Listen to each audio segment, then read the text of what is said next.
चलें जी, हम अब अपना नया लेक्चर स्टार्ट करते हैं। Science of chronic lower limb ischaemia. हमने सिम्टम्स पढ़ लिए थे क्रोनिक लोअर लिम्ब इस्कीमिया के और इंटरमिटेंट क्लॉडिकेशन भी पढ़ ली थी।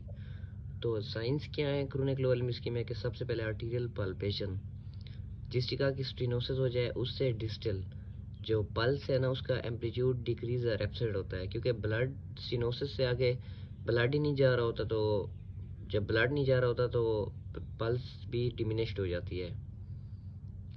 तो आर्टीरियल ब्रेकियल प्रेशर इंडेक्स की डेफिनेशन बता रहा है कि it is ratio of systolic pressure at ankle to that in the arm.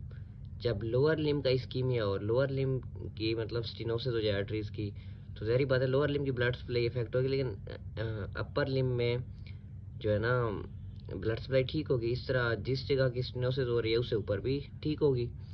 तो आर्म्स को अगर एक हेल्थ में हम कहते हैं कि एंकल ब्रेकल, एक नॉर्मल बंदा है उसका एंकल ब्रेकल प्रेशर इंडेक्स है 1, ठीक है। मतलब जितना आर्म्स में सिस्टोलिक ब्लड प्रेशर है उतना ही आपके एंकल में है। लेकिन एक ऐसा पेशेंट जिसमें इंटरमिटेंट क्लॉडिकेशन है या क्रिटिकल लिम्ब इस्कीमिया है, उसका तो एंकल ब्रेकल प्रेशर इंडेक्स कम होगा, क्योंकि जितना ब्लड आपकी अपर लिम्ब को मिल रहा है, जितना सिस्टोलिक ब्लड प्रेशर आपके आर्म्स का है उतना तो आपके एंकल का नहीं होगा। तो जितना फिर एंकल ब्रेकर प्रेशर इंडेक्स कम होगा, इसका मतलब है उतना ही ब्लड कम जा रहा है आपके एंकल को। तो इससे हम सेवेरिटी ऑफ डिजीज का भी हमें पता चलता है एंकल ब्रेकर प्रेशर इंडेक्स से। अब जैसे एक पेशेंट है जिसमें इंटरमिटेंट क्लॉडिकेशन है, मतलब चलने से उसे पेन होता है, तो उसका ankle brachial pressure index 0.5 to 0.9 है। अब एक ऐसा पेशेंट जिसे क्रिटिकल लिम्ब इस्कीमिया है, उसका एंकल ब्रेकर प्रेशर इंडेक्स 0.5 से भी कम होता है, क्योंकि critical limb ischaemia multiple lesions होते हैं जो डिफरेंट आर्टेरियल सेगमेंट्स को अफेक्ट करते हैं। इंटरमिटेंट क्लॉडिकेशन सिंगल डिजीज के लेवल पे ऑपरेट करती है। अच्छा, एक ऐसा पेशेंट जिसका एंकल ब्रेकर प्रेशर इंडेक्स 0.3 से भी कम है। अब 0.3 का मतलब क्या है? 0.3 का मतलब है कि अगर आपके मतलब आर्म्स को 100% ब्लड मिल रहा है तो आपके एंकल को 30% से ब्लड मिल रहा है या उससे भी कम मिल रहा है। 0.5 टू 0.9 का मतलब क्या था कि 50 टू 90% ब्लड मिल रहा है आपके मतलब एंकल को। तो अब 0.3 से भी कम हो जाए, मतलब जितना आपके सिस्टोलिक ब्लड प्रेशर आपके आर्म्स का है उससे 1/3 से भी कम हो जाए ना अगर एंकल का, तो उसके बाद जो है ना उस एरिया की नेक्रोसिस डिस्ट्रक्शन स्टार्ट हो जाती है और फिर गैंग्रीन हो जाती है और वो यानी कि एरिया आपका लॉस हो जाता है।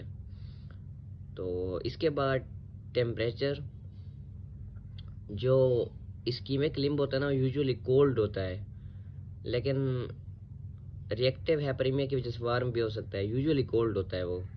बाकी रिस्पांस टू एक्सरसाइज क्या है, नॉर्मल इंडिविजुअल जो होते हैं ना उनमें एक्सरसाइज के बाद पल्स रेट हाई हो जाता है, क्योंकि एक्सरसाइज के बाद हार्ट रेट भी इंक्रीज करता है, तो कार्डियक आउटपुट इंक्रीज करती है, पल्स रेट भी इंक्रीज करता है। लेकिन अगर आर्टीरियल इनसफिशिएंसी हो तो पल्स रेट इंक्रीज होने के बजाय डिक्रीज हो जाता है, और इवन के पल्स डिसअपेयर भी हो सकती है, और एक्सरसाइज के बाद ब्रूई भी यानी कि जो एक्स्ट्रा साउंड्स होती हैं वो भी अपेयर हो सकती हैं। एट्रोफी, अब जो सवेयर डिग्री ऑफ इस्कीमिया होना, इसकी वजह से आपके सॉफ्ट टिश्यूज़ की मतलब जो एरिया अफेक्ट हो रहा है ना उस एरिया के सॉफ्ट टिश्यूज़ और मसल्स की एट्रोफी भी हो सकती है। इसके बाद हैं इंटेगोमेंट्री चेंजेस। तो जो क्रोनिक इस्कीमिया है ना इसकी वजह से आपके डॉर्सम ऑफ टोज पे हेयर लॉस हो सकते हैं, फुट पे हेयर लॉस हो सकते हैं, और आपके टोज और नेल की थिकनिंग हो सकती है, क्योंकि जो क्रोनिक इस्कीमिया होना इसमें क्रिएटिन टर्नओवर स्लो हो जाता है। क्रिएटिन टर्नओवर आपके लिए ज़रूरी है आपकी नॉर्मल रीजनरेटिव प्रोसेस के लिए। जब क्रिएटिन टर्नओवर स्लो होगा तो फिर आपके टोज और नेल्स की थिकनिंग हो जाती है। तो ये थी इंटेगोमेंट्री चेंजेस। तो अब हमने क्रोनिक लोअर लिम्ब इस्कीमिया के साइंस पढ़ लिए हैं, तो उम्मीद है आपको समझ आ गया होगा, और ये बहुत इंपॉर्टेंट टॉपिक है और आपने बहुत अच्छे से पढ़ना है। अब आगे हम इसकी इन्वेस्टिगेशन करेंगे। कोई भी मसला हो तो आप पूछ सकते हैं। Thank you.